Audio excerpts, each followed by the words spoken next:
अस्सलाम वालेकुम जी सारे दोस्तों असी एक नई वीडियो लैके हाजिर होए हैं। अज असी तुहानू बड़ी कीमती गल दसनी है कि मालक नू अगर मुलाजम चंगा मिल जाए तो उनके डंगर भी खुश होंदे ने ते मालक भी खुश होंदा है। तो असी अज एक मिसाली वीडियो लैके हाजिर होए हैं।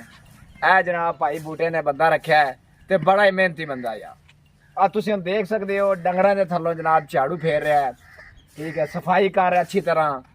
तो ये जनाब बड़ी अच्छी गल है, अपनी रोज़ी हलाल कर रहा है। मेरा ये जनाब अपनी रोज़ी हलाल कर रहा है, बड़ी अच्छी गल है जी। तो भाई बूटा साहब भी साढ़े नाल खड़े ने जी।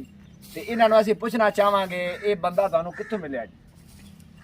ये बंदा अपने को 2-3 साल अपने को ही है परमानेंट। अच्छा, परमानेंट तुहाडे कोल ही है? हाँ ठीक हो गया। ये डंगरां दा ख्याल किवें करदा है जी?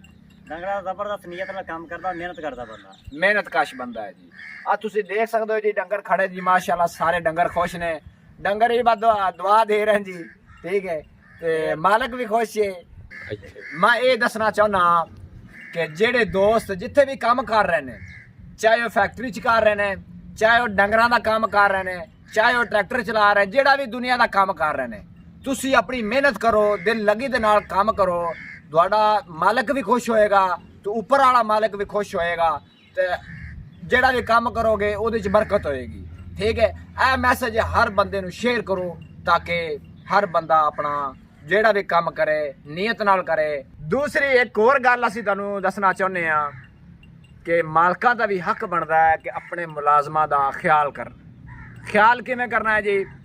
अगर मुलाजम अच्छी तरह काम कर रहा है, देख सकते हो जी जगह तुसीं चमक रही है, ठीक है। कोई भी मुलाजम तुहाडा अच्छा काम करता है, ठीक है, उन्होंने अप्रीशिएट करया करो। कोई 100, 150, 50, ठीक है, उन्होंने दे दिया करो ताकि वो मुलाजम भी खुश हो जाया करे। कोई ईद आ जाए, कोई खुशी गमी होवे, कोई भी तुहाडे मुलाजम नूं कोई मसला मसैल बने, उहदे नाल तुसीं पूरा उतरे करो ताकि ये भी इंसान ने, ये अपने घर बार छड्ड के आउंदे ने, काम करदे आ, ते ये भी इंसान ने, इन्हां दा ख्याल करना मालकां दा हक बनदा है, ठीक है। तो इन्हां दा तुसीं ख्याल करया करो, अल्लाह भी राज़ी होएगा, अल्लाह दा रसूल भी राज़ी होएगा।